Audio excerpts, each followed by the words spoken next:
Test, test, test. 1, 2, 3. Right. My name is Jonathan Sims. I work for the Magnus Institute, London, an organisation dedicated to academic research into the esoteric and the paranormal. The head of the Institute, Mr. Elias Bouchard, has employed me to replace the previous head archivist, one Gertrude Robinson, who has recently passed away.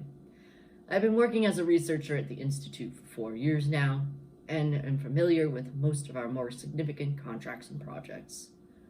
Most reach dead ends, predictably enough, as instances of the supernatural, such as they are, and I always emphasize there are very few genuine cases, tend to resist easy conclusions. When an investigation has gone as far as it can, it is transferred to the archives. Now, the Institute was founded in 1818, which means that the archive contains almost 200 years of case files at this point. Combine that with the fact that most of the Institute prefers the ivory tower of pure academia to the complicated work of dealing with statements or recent experiences, and you have the recipe for an impeccably organized library and an absolute mess of an archive.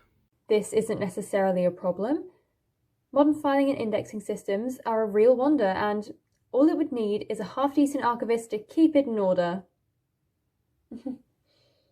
Gertrude Robinson was apparently not that archivist. From where I'm sitting, I can see thousands of files. Many spread loosely around the place, others crushed into unmarked boxes. A few have dates on them or helpful labels, such as 86-91G/H. Not only that, but most of these appear to be handwritten or produced on a typewriter, with no accompanying digital or audio versions of any sort. In fact, I believe the first computer to ever enter this room is the laptop that I brought in today. More importantly, it seems as though little of the actual investigations have been stored in the archives, so the only thing in most of the files are the statements themselves. It is going to take me a long time to organize this mess. I've managed to secure the services of 2 researchers to assist me. Well, technically 3, but I don't count Martin, as he's unlikely to contribute anything but delays. I plan to digitize the files as much as possible and record audio versions, though some will have to be on tape recorder, as my attempts to get them on my laptop have met with significant audio distortions. Alongside this, Tim, Sasha, and yes, I suppose Martin will be doing some supplementary investigations to see what details may be missing from what we have. I'll try to present these as succinct a fashion as I can at the end of each statement. I can unfortunately promise no order in regards to the date or theme of statements that are recorded, and can only apologize to any future researcher attempting to use these files for their own investigations. That's probably enough time making my excuses for the state of this place, and I suppose we have to begin somewhere. Statement of Nathan Watts regarding an encounter on Old Fish Market Close, Edinburgh. Original statements given April 22nd, 2012. Audio recording by Jonathan Sims, Head Archivist of the Magnus Institute, London. Statement begins. This all happened a couple of years ago, so I apologize if some of the details are a bit off. I mean, I feel like I remember it clearly, but sometimes things are so weird that you start to doubt yourself. Still, I suppose weird is kind of what you guys do, right?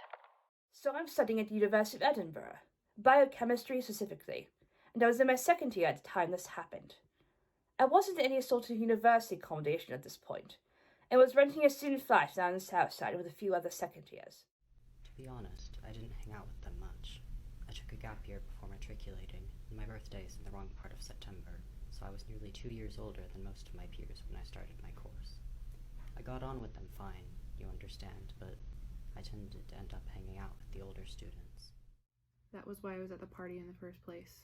Michael Macaulay, a good friend of mine, had just been accepted to do a master's degree in earth sciences, so we decided a celebration was in order. Well, maybe party isn't the right word. We just kind of invaded the almanac down on the Royal Mile and drank long enough and loud enough we had the back area to ourselves. Now, I don't know how well you know the drinking halls of Edinburgh, but The Almanac has a wide selection of some excellent single malts, and I may have slightly overindulged.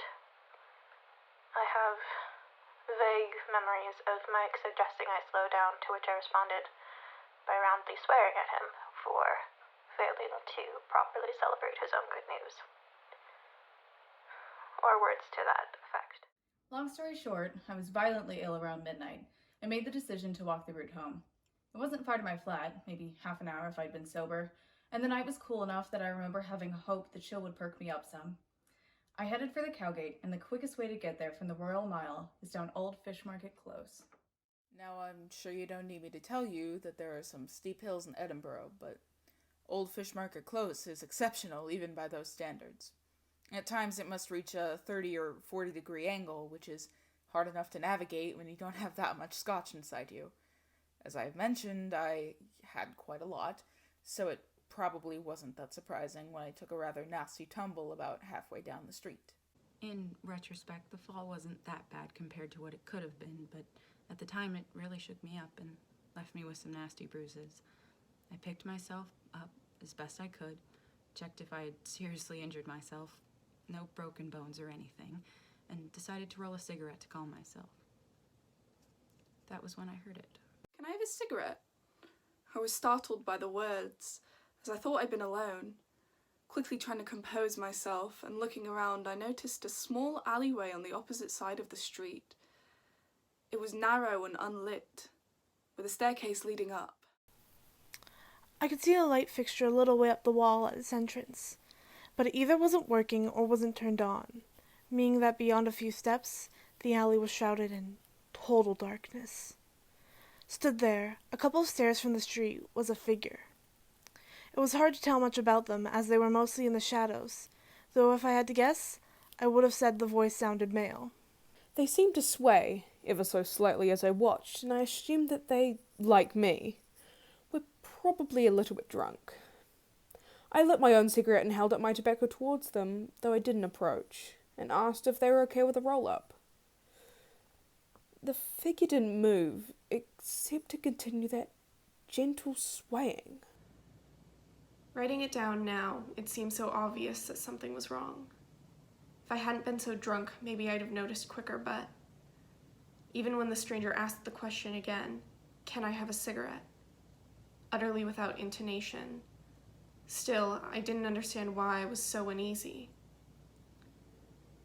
I stared at the stranger, and as my eyes began to adjust, I could make out more details. I could see that their face appeared blank, expressionless, and their skin seemed damp and slightly sunken, like they had a bad fever. The swaying was more pronounced now, seeming to move from the waist side to side, back and forth. By this point I had finished rolling a second cigarette and gingerly held it out towards them, but I didn't get any closer.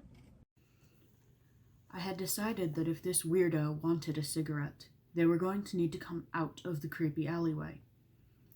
They didn't come closer, didn't make any movement at all, except for that damn swaying. For some reason, the thought of an anglerfish popped into my head. The single point of light dangled into the darkness, hiding the thing that lures you in. Can I have a cigarette? It spoke again in the same flat voice, and I realized exactly what was wrong. Its mouth was closed, had been the whole time. Whatever was repeating the question, it wasn't the figure in the alleyway.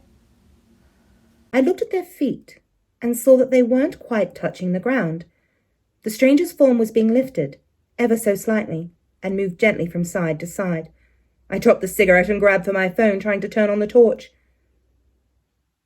I don't know why I didn't run or what I hoped to see in that alley, but I wanted to get a better look.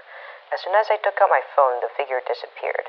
It sort of folded at the waist and vanished back into the darkness as if a string had gone taut and pulled it back. I turned on the torch and stared into the alley, but I saw nothing.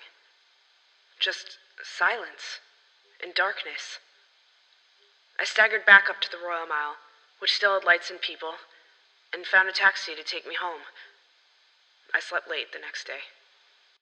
I didn't have any lectures or classes, as I'd intended to be sleeping off a heavy night of drinking.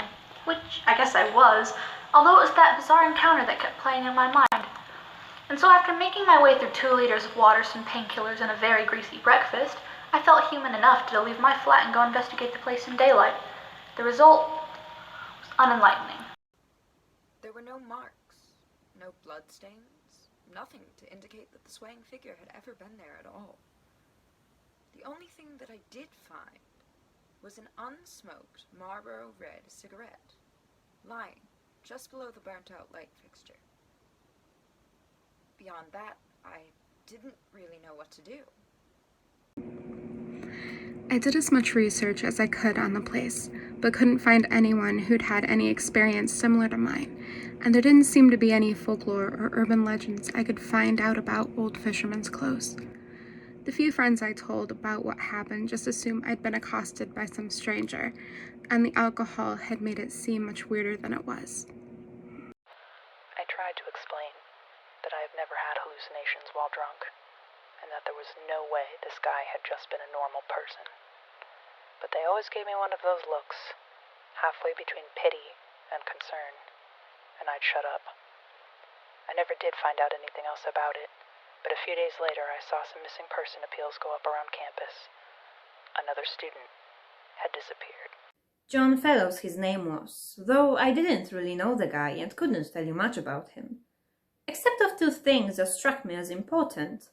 He had been at the same party and, as far as I remembered, had still been there when I left. The other was just that, well, on the photo they used for his missing person appeal, I couldn't help but notice that there was a pack of Marlboro Red cigarettes poking out of his pocket.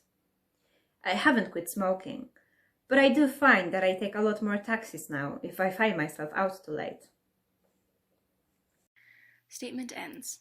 The investigation at the time and the follow-up we've done over the last couple of days have found no evidence to corroborate Mr. Watts' account of his experience. I was initially inclined to refile this statement in the discredited section of the archive, a new category I've created that will, I suspect, be holding the majority of these files. However, Sasha did some digging into police reports at the time, and it turns out that between 2005 and 2010, when Mr. Watts' encounter supposedly takes place, there were 6 disappearances around the Old Fish Market Close. Jessica McEwen in November of 2005, Sarah Baldwin in August 2006, Daniel Rawlings in December of the same year, then Ashley Dobson and Megan Shaw in May and June of 2008, then finally Mr. Watts mentioned John Fellows in March 2010. All 6 disappearances remain unsolved. Baldwin and Shaw were definitely smokers, but there is no evidence either way about the others, if they're even connected. Sasha did find one other thing, specifically in the case of Ashley Dobson. It was a copy of the last photograph taken by her phone and sent to her sister Siobhan. The caption was, "Check out this drunk creeper, LOL," but the picture is of a darkened, apparently empty alleyway with stairs leading up into it. It appears to be the same alleyway which Mr. Watts described in his statement, the one which, according to the maps of the area, leads to Tron Square. But there doesn't seem to be anyone in the photograph at all. Sasha took the liberty of running it through some editing programs, though, and increasing the contrast appears to reveal the outline of a long, thin hand, roughly at what would be waist level on a male of average height.